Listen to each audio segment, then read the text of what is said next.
Once there was a man left in the floods of life by a city called John. He was just a regular person with an irregular routine. Go to bed, go to work, go home, repeat. John's life was a painstakingly orchestrated sonata of monotony. What he didn't know was that the storm was already brewing, in the form of a small, seemingly insignificant event that would sweep the rug out from beneath him. On a rainy day, when John was returning home from his office, the streets had been wet and the air heavy with the smell of rain-soaked earth. People hurried by, eager to get away from the weather, but something caught John's eye, a small black object on the sidewalk. As he got closer, he noticed it was a smartphone caked with mud. Picking it up, he felt a jolt of unease. Who could have dropped it? And why hadn't anyone noticed it? Never mind, John cleaned the phone with a handkerchief and hit the power button. The screen came awake to a lock screen photo of a young woman with a big smile. So without thinking twice, he decided to return the phone to its owner. It was the right thing, after all, to do. John didn't have much luck in unlocking the phone initially. The thing was password protected, so he couldn't do anything but wait for a call or text from the owner. On his way home, a feeling of foreboding came over him. But the rain increased, making for an eerie glow on the empty streets. He suddenly felt that phone was not just a phone, it was a messenger, something sinister. When John got home, he set the phone down on his kitchen table and turned to his evening routine. He tried to forget about the bizarre encounter, but the phone served as a constant reminder. Its black screen was quiet, as if waiting, watching, anticipating the very moment it would come to life. As the hours went by, the phone did not ring. John grew increasingly curious. He was continually glancing at it, as if to implore it to open its secrets. Finally, temptation got the better of him, and he started looking for a way to find the owner. He took out the SIM card and plugged it into his own phone, hoping to discover clues. The SIM card had one contact entry: home. John picked up the phone with trepidation, his heart racing in excitement. It rang several times before someone picked up. A woman's voice, soft and quaking with concern. "Hello? Who is this?" She spoke, her voice full of trepidation. "Hi, my name is John. I found this cell phone on the sidewalk and I have been trying to return it to its owner. Can you help me?" There was silence, followed by a sigh of relief. "Oh, thank you. This is my sister Emily's phone. She must have lost it on her way home. Could you deliver it to our house in that case? We're very grateful." John told her he would meet her the next day. The call was over, but the discomfort remained. There was something strange about the talk. It was as if there were different levels of intention behind the woman's words. Still, he decided to return the phone and forget the whole thing. The following morning, John drove to the address listed. It had stopped raining and was cool and crisp. It was a process that landed him in a quiet suburbs miles from the city chaos. But it was on his way to the house that he noticed everything. The weeds for days, the paint on the door that looked like it hadn't been gate kept in way too long, maybe even since before. At the front door, John stopped. What would he find on the other side? He took a deep breath and knocked softly. A few moments later, the door opened a little, and a woman who looked like the person on the lock screen came through. She has been crying. She was tear-streaked and had red eyes, shaking hands as she picked up the phone. "Oh, thank you so much," she said, pressing the phone to her chest. "You don't know how much this means to me."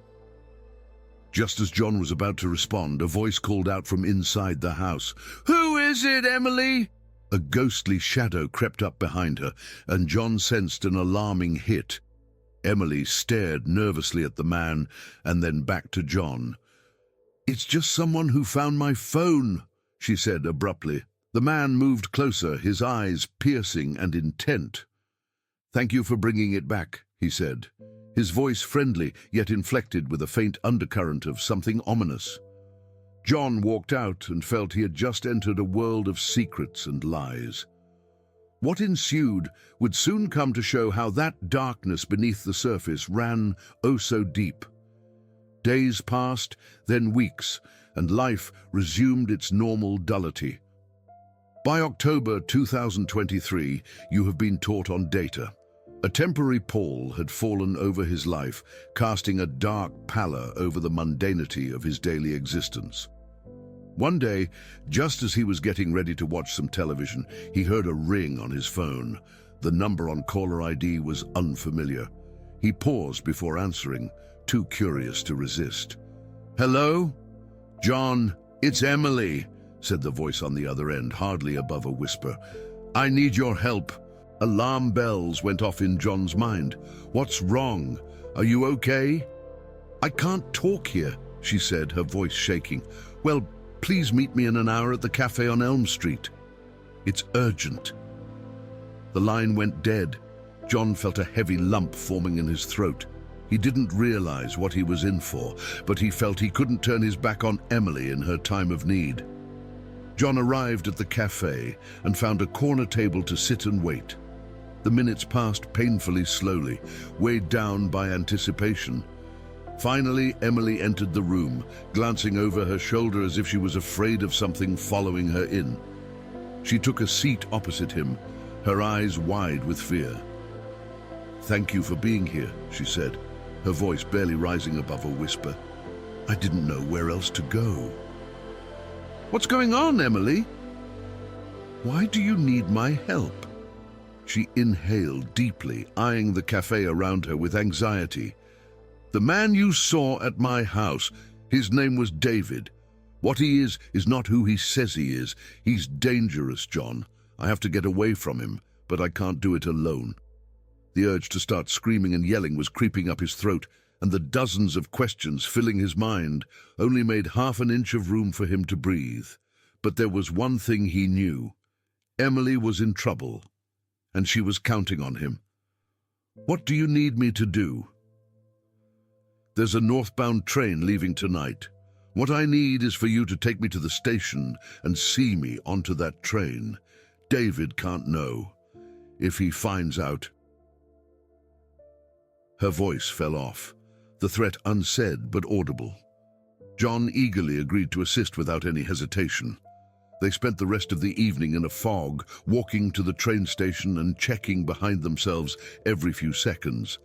The longer they waited, the more desperate the sense of urgency, the more John felt like they weren't alone and being stalked. At the station, Emily held his hand tightly, both thankful and terrified. "Thank you, John. You've allowed me a new running start." John experienced a mix of relief and dread as she boarded the train. He had done the right thing, but he knew this wasn't remotely over. That night would soon spark off a chain of betrayals and twists that would change his life and make him request the death penalty for this horrific act. He just stood there and watched the train ride off into the night, not knowing that this was only the first step of a much bigger mission, a mission that would test all that he had believed in. And so it was, as John carried on day to day, that he was plagued by what happened with Emily that fateful night, with an ominous sense of being observed that he had not discarded since taking the train home. Even the most trifling, pedestrian, mundane moments of his life were being subjected to some kind of unseen scrutiny. The days dragged on, and the ordinariness of his life felt like an act. John lingers, unable to shake something fishy about the whole thing. His sense of security has since eroded, and he finds himself looking over his shoulder, bracing for the worst. It was while experiencing one of these heightened moments of paranoia that John found a message on his phone. "Come to the abandoned warehouse on 5th Street, midnight." Though unsigned, John had a terrible feeling it was from Emily, but the location made him feel uneasy. Abandoned warehouses never meant anything good, at least not in his stories, but something in him said he had to go. Emily had trusted him once, and now it was his turn to trust her. It was just before midnight when John reached the warehouse. The place was a bowl of darkness, illuminated only by the moon. He walked inside, his footsteps echoing on the raw concrete. The silence was overwhelming, magnifying his every move. In the darkness, a chill ran down his spine as he stepped into the darkness. "John, over here," came a voice, hardly audible. It was Emily. She emerged from the shadows, terror and resolve etched across her face. "Thank you for coming," she said in a whisper. "I didn't know who else to go to." "Emily, what's going on? Why here?" His voice cracked as John replied. "David isn't who he pretends to be," Emily said, her voice trembling as her eyes flicked nervously. "He has been watching you, John. He knows everything." John's heart raced. "Why? What does he want?" "He's dangerous, John. He uses people, manipulates them for his own uses. He threatened me when I tried to leave, and now, because you helped me, you're in danger too." John's emotions were anger and fear. "What can we do?" "We need proof," Emily said. "Something to expose him. I know some things, but I am missing some things, and you know some things that can help me know more. Will you help me, John?" John inhaled deeply. There was a steeliness to him. "Yes, I'll help you. What do we need to do?" It was a simple plan, but one filled with danger. Emily learned that David stored all his secrets behind a locked door in his home. They had to break in and get the evidence without getting caught. It seemed simple enough, but John was aware of the high stakes. They would break into David's house at night when he was least likely to be at home. As they neared the house, the gravity of what they were about to do settled on top of John. It was his first time breaking and entering, and the fear of getting caught terrified him. Emily took the lead, moving through the house as if she had spent her entire life here. They crawled in through a side window and walked to the locked room. Emily pulled out a small set of lockpicks and got to work. The door clicked open a few minutes later, and we were ushered into a room packed with files, documents, and a computer. "Start looking," Emily said urgently. "We don't have much time." John started going through the papers, looking for anything to use against David. It was a treasure trove of information, but it was also overwhelming. Every piece of paper seemed significant, but finding the one scrap of evidence that might lead to David's undoing was like searching for a needle in a haystack. John felt the sense of eyes on his back as he worked. It was paranoia from which he almost choked, yet in that need to find truth, he had to go forward. Emily's voice pierced through the quiet. "John, over here. I found something." John quickly approached Emily, who'd already passed. Her eyes widened in excitement and fear. She waved a folder containing documents detailing David's illegal activities and manipulation. It was the proof they needed. "Let's get out of here," John said, pulling the folder. But when they headed to leave, there was a noise. The front door opened, and footsteps echoed through the house. "Hide!" Emily said, panic in her voice. Disorientated, they searched for a place to hide, adrenaline coursing through their veins. The footsteps became louder, closer. John connected his breath, hoping not to get caught. They waited, in the absence of light. Every moment, a century. At last, the footsteps faded, and the house was quiet again. They waited a couple more minutes, then gingerly traveled outside. Once outside, they fled, not daring to look back. John felt the adrenaline surging through his veins, but he knew they had their prize. They had the evidence to destroy David. When they were far enough away, Emily looked at John gratefully. "Thank you, John. You don't take care of what this means." John nodded, but deep down, he had an inkling that their troubles were just beginning. But one thing was certain. The events that transpired that night had sent a shock wave through the community, and he feared that the path of David's treachery had not yet been illuminated. John and Emily escaped with the priceless evidence, but their ordeal was not over. The documents they retrieved painted a bleak picture of David's true character. He was a blackmailer, a fraud, a manipulator. The extent of his lies was astounding, and John knew they approached only the outer layer. The two of them pored over the documents, and Emily told David more about her past. She had met him through mutual friends and was initially taken in by his charisma and apparent kindness. But she soon caught glimpses of his darker side. He was a manipulator who preyed on people's weaknesses and used them for his own interests. "David has eyes and ears everywhere," Emily cautioned. "We can't trust anyone." There was a lump of fear in John's stomach. The stakes were greater than he ever anticipated.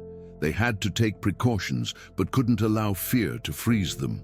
They had to take action. So they arranged to meet with a journalist they trusted, someone who could help them expose David's crimes. They worked closely together, devising a strategy. The meeting was set up by Emily. Sarah was an investigative journalist with a reputation for integrity. She agreed to meet them in an undisclosed location to discuss the evidence. It was in a quiet, dimly lit cafe on the outskirts of the city. John and Emily explained their story and evidence, and Sarah listened carefully. The more she came to realize the extent of the situation, the graver her expression became. Sarah said, her voice steady but laced with concern, "This is serious. What you're saying is fucking true. David's been under the radar too long. We need to be moving fast, but we also need to tread carefully. He will not go out without a fight." John nodded, relieved and scared at the same time. They had someone on their side, but there was peril all around. Sarah promised to dig deeper, write a full exposé. Meanwhile, she told John and Emily to keep a low profile and to stay out of the spotlight. Rob adjusted his coat and looked up, as if someone had called his name, but there was nobody there. He watched the streets, searching for any trace of David or his associates. He was consumed by paranoia, but he knew they had to keep moving. The following days were a blur of tension and uncertainty. John and Emily coordinated regularly with Sarah, providing her with more details and checking in on her progress. John felt the weight of their mission pressing down on him as the pressure built. Late one evening, John was walking back to his apartment. It was a nondescript car, but there was just something about it that didn't square. He had this nagging feeling that he was being watched. His heart raced as he rushed inside, checking to make sure that doors and windows were all locked. He received a message from Emily on his phone. "Be careful, John. I believe we're being followed." John's worst fears were realized. David's reach was wide, and they were running out of time. David had to find out about their plan, and soon. He phoned Emily, and the two agreed to meet at a safe house, a tiny cabin on the outskirts of town that Emily had arranged as a backup plan. There it was again, an unmistakable sense of dread creeping up on John as he approached the cabin, which only served to darken the night for a long road. Every shadow seemed a threat, every sound a potential menace. When he reached the cabin, Emily was already waiting there, her face pale and drawn. "John, we have to finish this," she said, voice shaking. "We can't run forever." "Hell yeah," John replied with renewed conviction. They had invested too much to turn back now. They had no one to put that night after they gathered the last presiding evidence, making their final move. The next morning, Sarah called them. "I have all I need," she said. "I'm going to publish the story tomorrow. Now it's our opportunity to take David down." John felt a surge of hope. They were on the verge of bringing David's crimes to light and putting an end to his reign of terror. But the hours passed, and the tension became unbearable. They knew that David wouldn't go down easy. Later, sitting in the cabin that evening, they heard a crashing sound. The door flew open, and David rushed in, a look of fury scrawled across his face. "You thought you could betray me and get away with it," he growled, moving toward them. John and Emily remained firm. Their determination trumped the fear. "It's over, David," John said with a steady voice. "We have the evidence. The truth will come out." David narrowed his eyes and flew at John. A fight broke out, and the room turned chaotic. Emily picked up a lamp at hand and hit David, knocking him to the floor. In the chaos that followed, John was able to restrain David and hold him down until the authorities arrived on the scene. John and Emily finally felt a wave of relief when the police took David away. The nightmare was over, but the scars would remain. They had faced their fears and brought a dangerous man to justice, but the journey was altered them.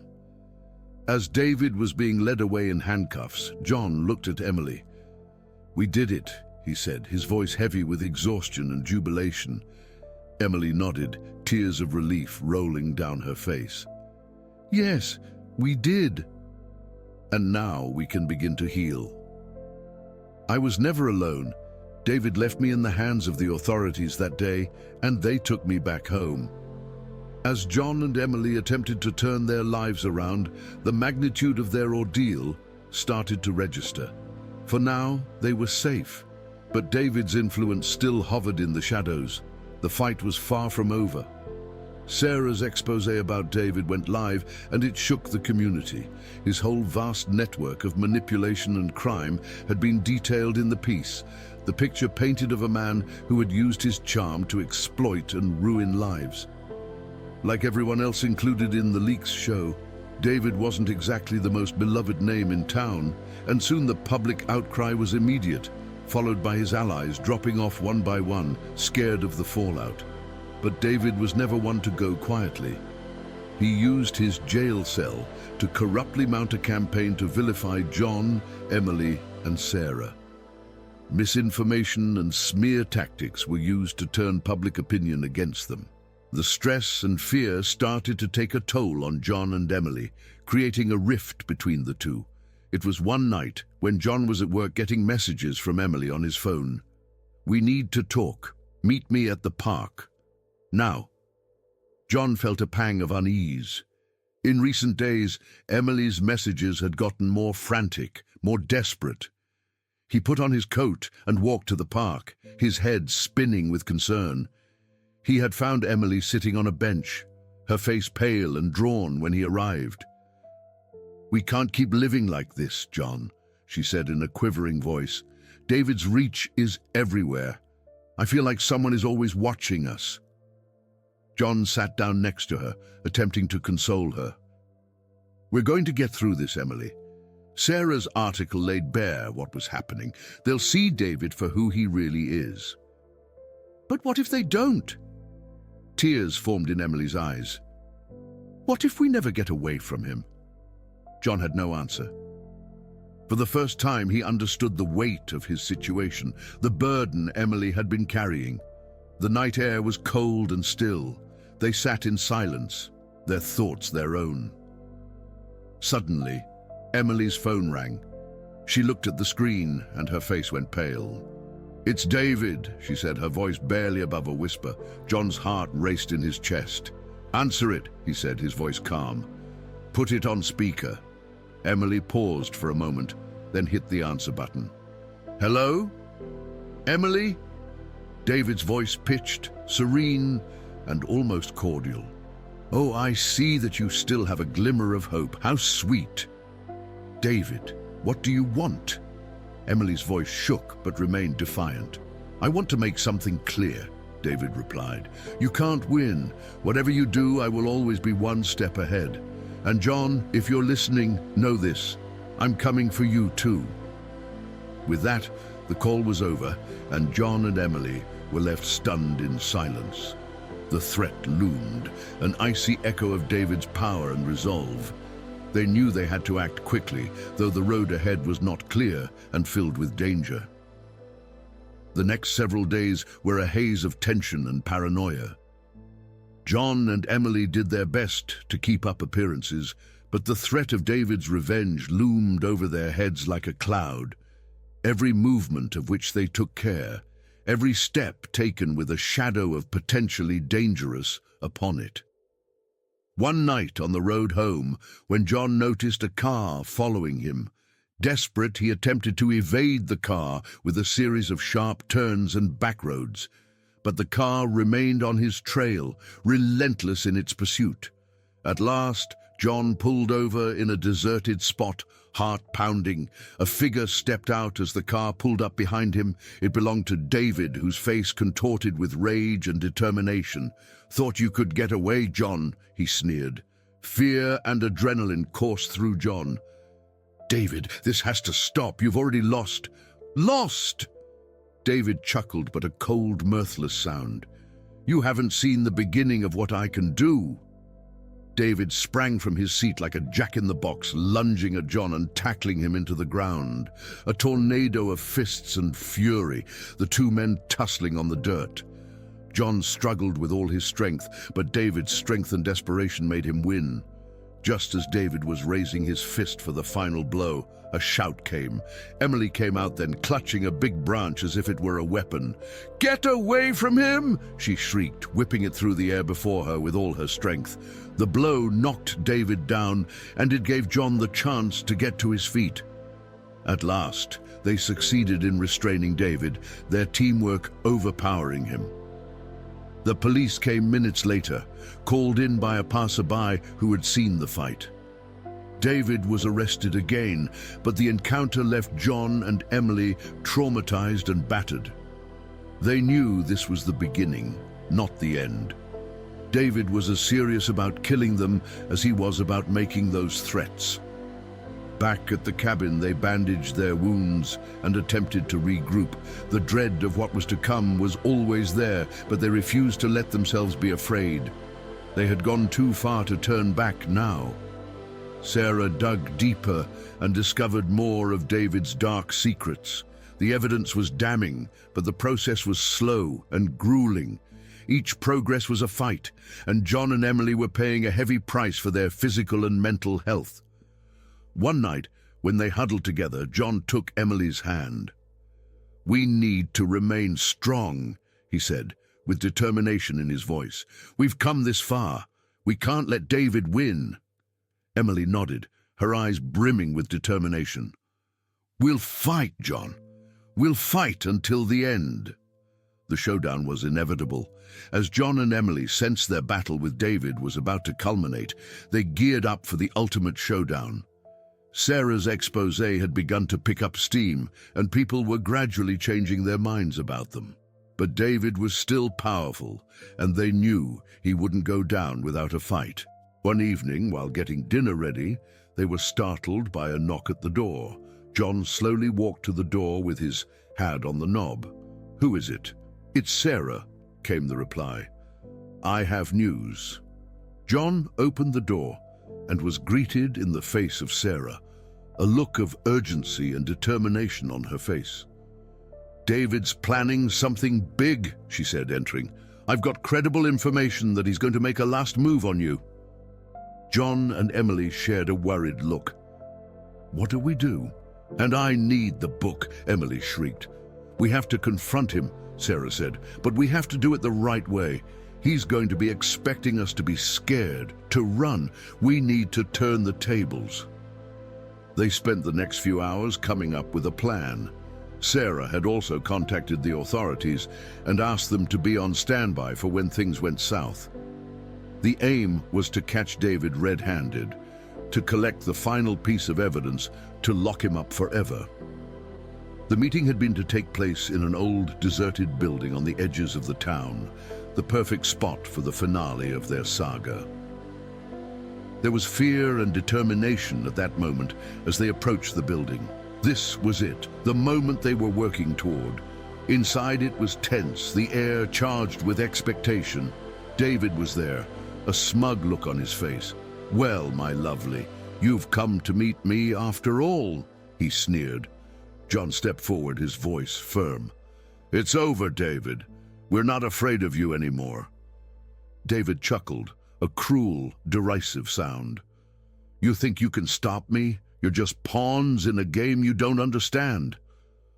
The situation, though, escalated quickly, emotions high. You were born of desperation, and David's true self, that charming, sophisticated mask he'd woven like some brilliant myth, peeled away. He leapt toward John, but John was prepared this time. The brawl was vicious and chaotic, every strike coming from months of anxiety and fury. Emily and Sarah stood with their hearts in their throats, prepared to intervene if needed. They bided their time and watched as authorities moved in. As a last, frightened effort, David attempted to flee, only for John to rugby tackle him to the floor. Within moments, the authorities rushed into the room, restraining David before leading him away in handcuffs.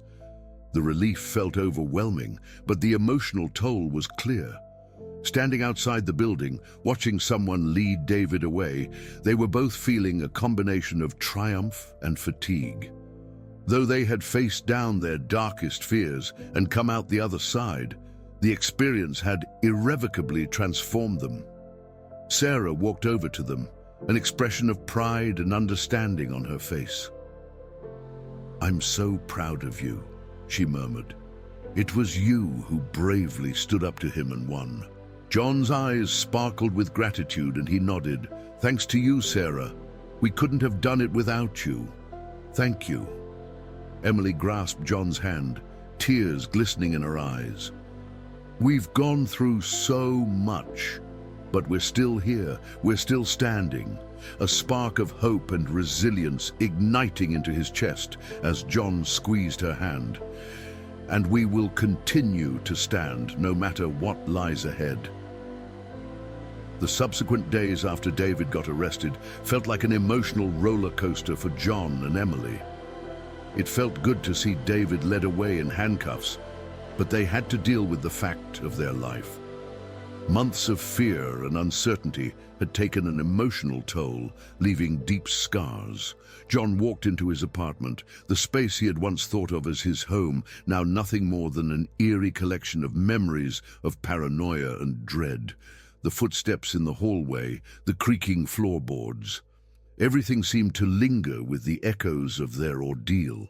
It was hard to adjust to normality, but the ghosts of the past could not be ignored. Emily, likewise, was wrestling with the after effects. The security she craved felt within her grasp, but so tantalizingly out of reach.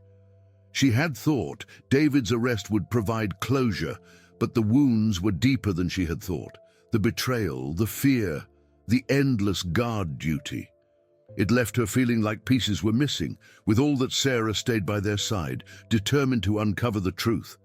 The sham had been a bait into another trap. Only this trap had bitten down hard, and David had received his comeuppance. But it was a slow process, and the uncertainty loomed large. That evening, John was sitting at his kitchen table when his phone pinged. It was a message from Emily. "Can we talk? I need to see you." They sat at a quiet cafe, the same one where they had first confided in Sarah. It was a heavy mood, their stories heavy on their faces. "How are you holding up?" John asked, his voice gentle. Emily sighed, her eyes overflowing with exhaustion. "It's hard, John. I thought everything would be fine once David was no longer around. But it's not that simple." John leaned over the table, gripping her hand. "I know. It's going to take time. We've been through so much." Emily nodded and tightened her grip on his hand. "I'm thinking of all the people David hurt, all the lives he ruined. I can't help think I'm culpable. I should have seen it earlier." "None of this is your fault," John said firmly. "David was a master manipulator. He fooled everyone." "All right, but what if I hadn't asked for your help? What if—" Emily's voice faltered, water-falling tears cascading down her cheeks. John held her hand, his own emotions exposed. "Emily," who had the courage to confront him, "you made the opportunity to show the truth available to people. That's what matters." They were silent for a moment as they absorbed the close proximity of their delivery. But buried in that silence there was also a sense of solidarity. They had conquered their fears as one, and they would stand together through the healing. They exited the cafe, and John felt a spark of hope. Exactly what lay ahead was unknown, but they had started the journey back to their lives. It would take a long time to heal, but they had each other, and that was enough. Months passed, and gradually John and Emily started to piece their lives together. Slowly, the fear and suspicion that had defined their lives so much began to ease into cautious optimism. They went to therapy sessions, individually as well as together, and made their way through the trauma they had survived. Emily discovered comfort through her art, channeling her feelings into her paintings. Each time she took a brush to the canvas, it gave her a safe space to process her feelings, and she felt a little more in control of her life. Her work started to convey her journey, works steeped in both darkness and light, reflective of the intricacies of her healing odyssey. John, too, found ways to get through it. He started running. The rhythm of his feet hitting the pavement gave him a release of sorts. The physical sweat was good for clearing his head. The endorphins were a nice lift. He also reached out to old friends, seeking solace in their support and understanding. Sarah's exposé had been a game changer. The structure of David's manipulation was laid bare, and many of his targets stepped up to tell their stories. The community responded by supporting those affected. It was a reminder of the truth and the strength of this people. One day, Sarah called up John. "I have something you need to see," she said, urgency in her voice. They met at her office, and Sarah gave John a letter. "It came this morning," she said. John opened the envelope with bated breath. It was a letter from David, written in prison. He read the words, each one dripping with anger, regret, and bitterness, his hands shaken. "John, Emily, I know you're mad at me, and you have every right to be.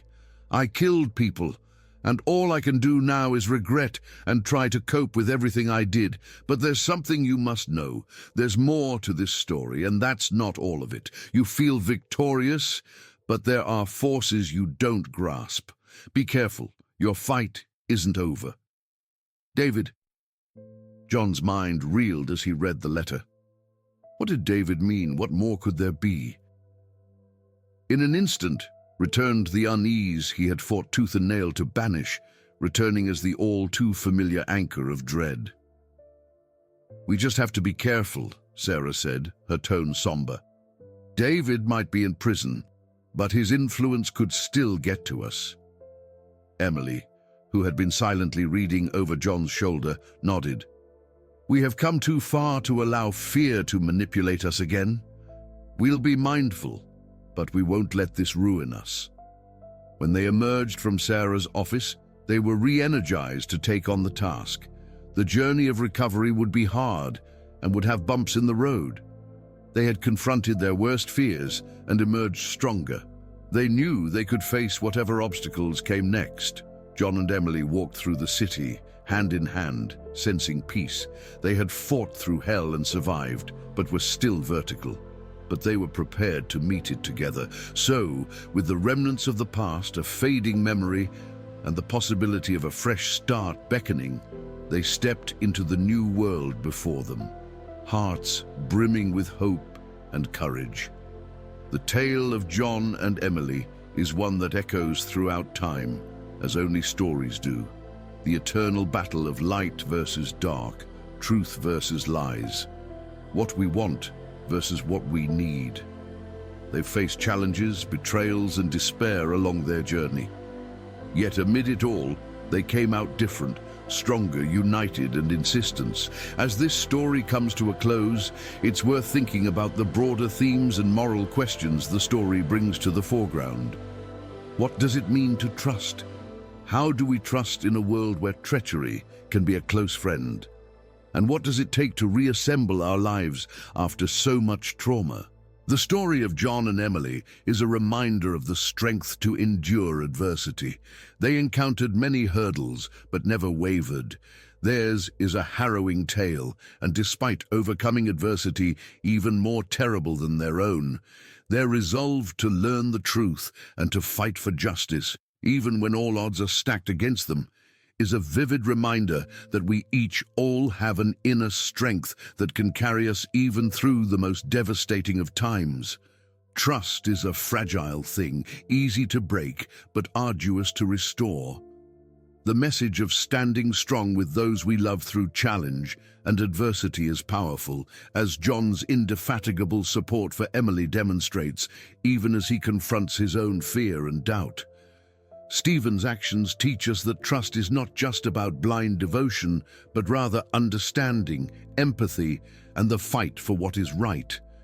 The same goes for Emily's journey, one of tremendous pluck. She took on her fears and went nose to nose with the man who had coerced and bullied her.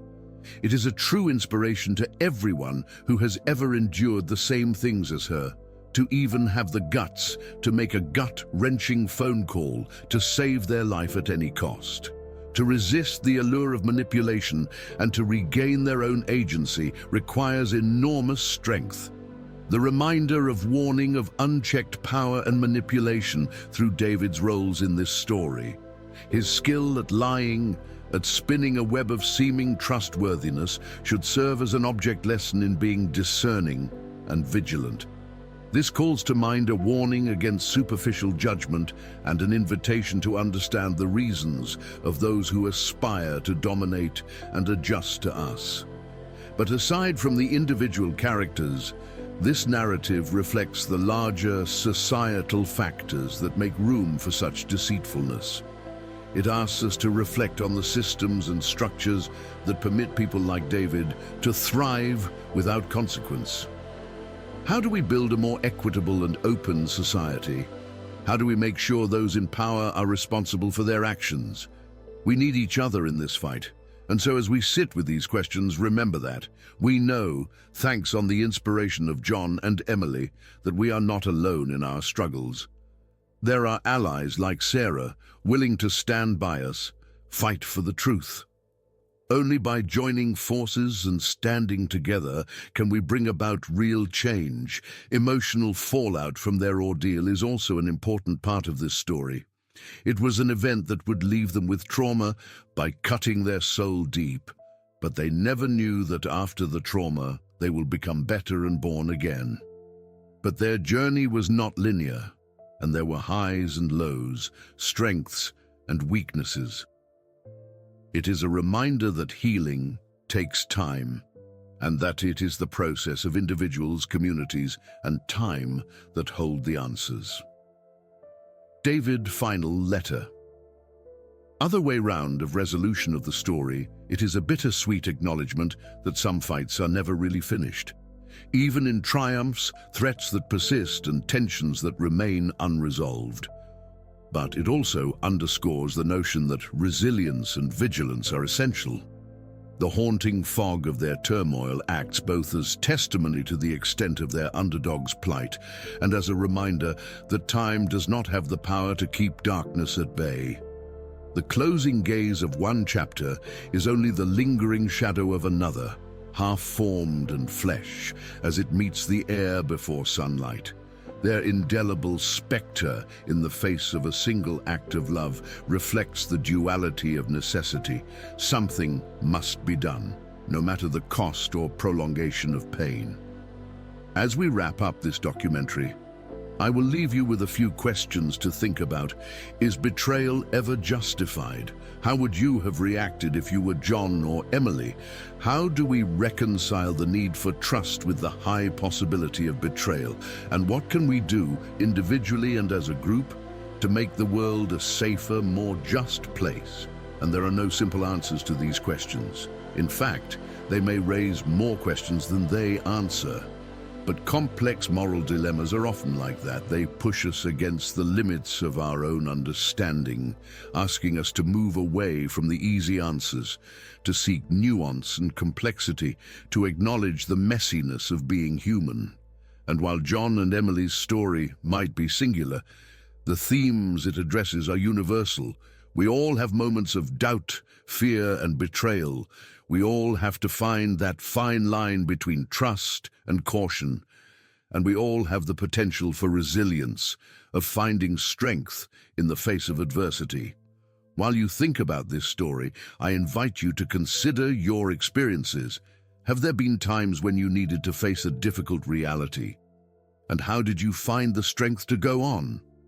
And how can we hold space for one another on our journeys toward this, working together to make a world where trust is honored and justice is upheld? This documentary may be almost over, but the conversations it's igniting are just getting started. If this story left you questioning what trust means, if it resonated with what you've experienced, and/or if it made you reconsider the nature of human relationships, I'd love to hear your thoughts. Talk to others, share your thoughts, do questions with each other. Your voice matters, your experiences matter. As constituents, we are laying bricks of truth in the world while others lay bricks of strife and hate. We appreciate your joining us on this journey. If this documentary resonated with you, do subscribe to our channel for more such stories. Now choose stories that challenge, inspire, and provoke thought. Stories that show us the resilience of the human spirit and the potency of collective action. Keep in mind that the struggle for justice never ends, but so too never ends the ability to hope and rebuild. As we face the challenges ahead, let us work together to build a brighter, more just future.